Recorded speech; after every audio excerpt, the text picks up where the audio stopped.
তো এখন ঠিক সন্ধে আর আমরা যাচ্ছি জগদ্ধাত্রী ঠাকুর দেখতে। তো মেলা হয়েছে, এখন সন্ধে 6টার মতো বাজে। কি দেখবে? তো এদিকে চারিদিকে অন্ধকার। তো চলো যাওয়া যাক। তারপর চলে এলাম যেখানে আমাদের গন্তব্যস্থল, যে সেটা হচ্ছে জগদ্ধাত্রী ঠাকুর দেখতে যাওয়া। তো যাই হোক, এদিকে দেখো চলে এসেছি। তারপরে দেখছি এখানে মাকে বিসর্জন করার জন্য সব কিছু রেডি করছে। আর এদিকে মানে আরেকটু দেরি করে আসলে হয়তো আর মাকে দেখতে পেতাম না, কারণ আমরা গেছিলাম জগদ্ধাত্রী পুজোর 4 দিন পর, অনেক দিনই ছিল মা। তো আরও একটা বছরের অপেক্ষা, তো আসছে বছর আবার দেখা হবে। তো মাকে তো যেতে দিতেই হবে, কারণ মা অনেক দিনই ছিল। তো যাই হোক, এখানে প্রণাম করে তারপর চলে গেছিলাম আর একটা ঠাকুর দেখতে। তো তার আগে এখানে মেলা বসে, তো ঠাকুরের মানে জায়গায় যাব, সেখানে তার আগে প্রথমে ঢুকতে এখানে মেলা বসে। তো এদিকে দেখো কত দোকান বসেছে। আর আগের দিন বৃষ্টি হয়েছিল, তো সে কারণে মেলায় লোক হয়নি। তো আজকে দেখো প্রচণ্ড মানে ভিড়, মানে পা দেওয়ার জায়গা নেই এমন অবস্থা। চারিদিকে দোকান বসেছে, দেখতেই পাচ্ছ কতটা ভিড়। তো ভিডিও করতে মানে আমার একটু প্রবলেমই হচ্ছিলো, মনে হচ্ছিলো ফোনটা পড়ে যাবে, যা ধাক্কাধাক্কি হচ্ছিল। তো যাই হোক, এদিকে দেখো অবস্থা, মানে আমি ভিড়ের মধ্যে একদম চেপটে গেছি। মানে তারপরে জানো তো, আমি মানে ভেবে পাচ্ছিলাম না যে ফোনটা পড়ে যাবে কি না, কারণ ভিডিও এমনভাবে করছিলাম, খুবই মানে কষ্ট করে ভিডিওগুলো করতে হয়েছিল। তো ভাবলাম তোমাদের সাথে তো শেয়ার করবো, সব কিছুই শেয়ার করি, তো সেই কারণে এই মেলাটা তোমাদের সাথে শেয়ার করব। তো চলো, এদিকে দেখো আমাদের যেখানে যাওয়ার জায়গা, তো চলে এসেছি এখানটাতে। মানে সব থেকে এখানে ভালো একটু থিম করে, তো বাড়ির এই কাছেই। তো চলো এদিকে দেখাবো তোমাদেরকে কি আজ এবছরের থিমটা কি হয়েছে। তো সামনের বছর জগদ্ধাত্রী পুজোয় তো আসতে পারিনি, তো এবছর জগদ্ধাত্রী পুজোয় মেলা দেখতে এসেছি। আর এদিকে দেখো মানে মেয়েকে নিয়েছিলাম, এদিকে মুখে একদম লিপস্টিকের দাগ লেগে গেছে একদম ঠোঁটের মধ্যে, মনে হচ্ছে কেউ আমাকে এক কিল মেরেছে মেলাতে। তো যাই হোক, এদিকে একটু মজা করলাম। আর এদিকে আজকে কিন্তু মেলার থিমটা ছিল প্রয়াগরাজ মহাকুম্ভ।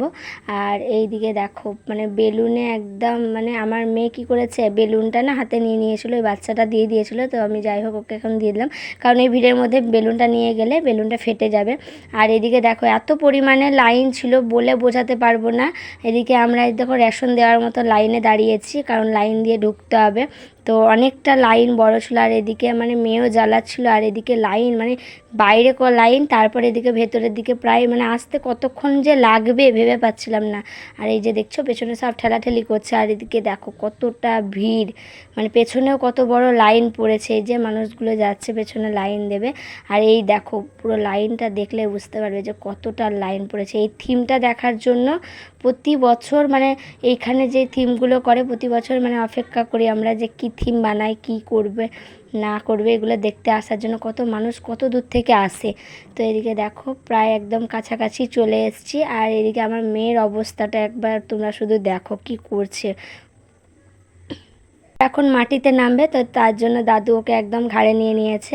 আর ও কিন্তু মাটিতে নামার জন্য একদম ছটপট করছে, দেখতেই পাচ্ছ কি পরিমাণে বদমাশি করছে। কারণ ও এখন নতুন পা হাঁটতে শিখেছে, তো মনে হচ্ছে যে ও এখন হেঁটে হেঁটে গোটাটাই যেতে পারবে। তো যাই হোক, শেষ পর্যন্ত কিন্তু একদম ভেতরে যাওয়ার আগে একদম চলে আসতে পেরেছি। মানে কতটা পরিমাণে লাইন ছিল তোমরা দেখতেই পেলে। তো চলো এবার ভেতরে যাওয়ার পালা, তারপর তোমরা দেখতেই পাবে কি কি থিম করেছে। তো চলো ভেতরে, এই দেখো উঠছি। আর এদিকে দেখো মানে কি ভিড়, মানে বলবে বোঝাতে পারবো না এত পরিমাণে ভিড়। কোনো বছর এরকমভাবে মানে সত্যি বলতে গেলে লাইন দিয়ে হয়তো দেখিনি, তো যখনই গেছি হয়তো ফাঁকাই দেখেছি। এবছর মানে একদম সাংঘাতিক অবস্থা। আর এদিকে থিমগুলো তোমরা একটু দেখে নাও, আমি তাড়াতাড়ি করে ভিডিওগুলো করেছি কারণ লাইন দিয়ে ঢোকাচ্ছিলো। তো সেই কারণে আমি এদিকে মানে সেরকমভাবে বড় করতে চাইনি ভিডিওগুলো, তাড়াতাড়িগুলো ভিডিওগুলো করেছি। মানে সব কিছুটাই তোমাদের সাথে দেখাবো বলে একদম তাড়াতাড়ি করে শেষলাম, কি তাড়াতাড়ি করে যেতে হচ্ছিলো দেখো। তো এই বছরের থিমটা কিন্তু খুবই সুন্দর ছিল। আর এই হচ্ছে জগদ্ধাত্রীর মুখ, খুব সুন্দর মায়ের মুখটা, মানে সাজটা কিন্তু খুবই সুন্দর ছিল, দেখলেই মন ভরে যায়। আর এই যে দেখো তোমাদেরকেও মানে একটু দেখিয়ে দিই পুরো মানে জগদ্ধাত্রীর মানে মুখটা। আর এই যে এখানের মধ্যে একটুখানি মানে থিমটা করেছে, এতে কত সুন্দর। আর এই যে একটা মেয়েকে দেখতে পেলে, এই মেয়েটাকে তোমাদের সাথে একটু দাঁড়াও শেয়ার করব। এই হচ্ছে ভাইরাল আমাদের মোনালিসা, যে মানে ভাইরাল হয়েছিল। তো এই যে মোনালিসার এই থিমটা করেছে। আর এবার দেখা সব কমপ্লিট হলে এবার বেরিয়ে যাওয়ার পালা, আস্তে আস্তে বেরোচ্ছি। এমনভাবে ঢাকলাঢাকলি করছে মনে হচ্ছে হাত থেকে হয়তো মোবাইলটাই পড়ে যাবে বা মোবাইলটাকে হয়তো খুঁজেই পাবো না, অন্য কারোর হাতে চলে যাবে। তো চলো বাইরে এবার থিমটা দেখাবো। এইখানে কিন্তু এইগুলো কিন্তু অরিজিনাল। আমি কিন্তু প্রথমে ভেবেছিলাম যে এগুলো হয়তো এরকম, কিন্তু না, তারপরে দেখছি যে মানুষগুলো একটু লড়ছে চড়ছে। তো যাই হোক, এদিকে দেখো এখানে কিন্তু মহাকুম্ভের ইটা করেছে। তো চলো দেখো, এই দেখো। তো এই বছরের থিমটা কিন্তু খুবই সুন্দর ছিল, মানে আর অসহ্যকর একটা ভিড় ছিল সত্যি কথা বলতে গেলে। থিমটা তো খুবই সুন্দর, কিন্তু ভিড়টা প্রচণ্ড পরিমাণে, দেখতেই পাবে অবস্থা কতটা খারাপ। নাজেহাল হয়ে গেছিলাম মানে ভেতরে ঢুকে, মানে এমন অবস্থা হয়েছিল মানে বেরোতে পারবো কি না বুঝতে পারছিলাম না। তো যাই হোক, শেষ পর্যন্ত যে বেরোতে পারবো একদম ঢাকলাঢাকলি করে বেরিয়ে পড়েছি। এই হচ্ছে রামপুরহাটের মহাকুম্ভ, মানে যেটা এখানে বানিয়েছিল। তাহলে তোমাদেরকেও দেখিয়ে দিলাম পুরোটা আরেকবার। তারপর চলে এসেছিলাম মেলা টেলা দেখার পরে এই যে একটু ফুচকা খেতে। মেলাতে অনেকগুলো খাবার বসেছিলো, কিন্তু আমার একটাও খেতে ভালো লাগলো না। ফুচকাটা তো জানো সব মেয়েদের যাই হোক না কেন প্রিয় খাবার, সব কিছু যাই ছেড়ে দেখে না ফুচকা বাদ দেওয়া যাবে না। তো যাই হোক, মেয়েকে আগেই শুকনো ফুচকা দিয়েছিলাম, কারণ ও ফুচকা দেখলেই লাফাবে। তো সেই কারণে ওকে আগে দিয়ে দিয়েছিলাম। ওর পেটটা আগে ঠান্ডা করছিলাম, তারপর আমাদের পেট ঠান্ডা করব।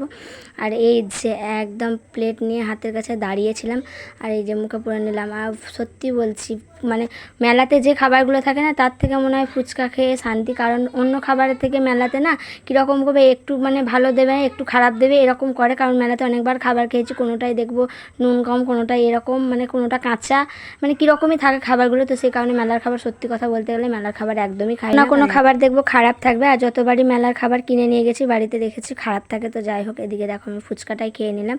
ফুচকা খাওয়ার পর এদিকে না আমরা চলে এসেছিলাম লটারি কাটতে। আর আমার এগুলো কাটতে কিন্তু হেভি লাগে। 20 টাকায় 3টে দিয়েছিল, তার মধ্যে কিন্তু প্রতিবার যখনই কাটি তখনই কিছু না কিছু পাই। তার মধ্যে সব থেকে ফাঁকায় যাই, একটা পেন নিয়ে ঘর আসি। তো যাই হোক, এবার রেকর্ড যে আমি একটা বড় ঝুড়ি পেয়েছি।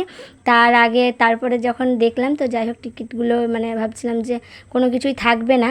তো যাই হোক, একটা ঝুড়ি তো পেয়েছি। আর এদিকে পেয়েছি একটা চকলেট, মানে সেটা হচ্ছে 1 টাকাওয়ালা। আমি ভেবেছিলাম 5 টাকাওয়ালা দেবে, কিন্তু যাই হোক 30 টাকার মানে 20 টাকার মধ্যে আমার 3টে জিনিস পাওয়া, একটা চকলেট আর মানে একটা ঝুড়ি, মানে 2টো চকলেট দিয়েছিল। 3টের মধ্যে 3টেতেই গিফট পেয়েছি, তার মধ্যে 1 টাকাওয়ালা 2টো চকলেট। তো যাই হোক, এই ঝুড়ি আর এদিকে একটা হাঁড়ি নিয়ে নিয়েছিলাম। তো চলো এবার বাড়ি যাওয়ার পালা। তারপর তো রাতের খাওয়ার জন্য কিছু নিতে হবে। তো এইদিকে আমরা এগরোল নিয়ে নিয়েছিলাম, রাতের মানে এগরোল খাবো। তো এই যে এগরোলের জন্য অপেক্ষা করছি। এদিকে এগরোল নিয়ে বাড়ি যাওয়ার পথে এবার রওনা হচ্ছি, কারণ অনেকক্ষণ হলো মেলা দেখা, মেলা ঘোরা। তো এবার বাড়ি যাচ্ছি। তো চলো বাড়ি যাওয়া যাক। টাটা করে দাও। টাটা, মেলা দেখা কমপ্লিট আমাদের। তো চলো বাড়ি যাওয়া যাক। তো আমাদের মেলা দেখা কমপ্লিট, আমরা বাড়ি চলে এসেছি। তো চলো একবার বললাম গুড নাইট। চলো আজকের মতো টাটা, দেখা হবে পরের ভিডিওতে। টাটা করে দাও, টাটা করে দাও মাম্মা, টাটা করে দাও, বলো টাটা, এবার করে দাও টাটা। টাটা, একবার একবার একবার টাটা করো। তো চলো।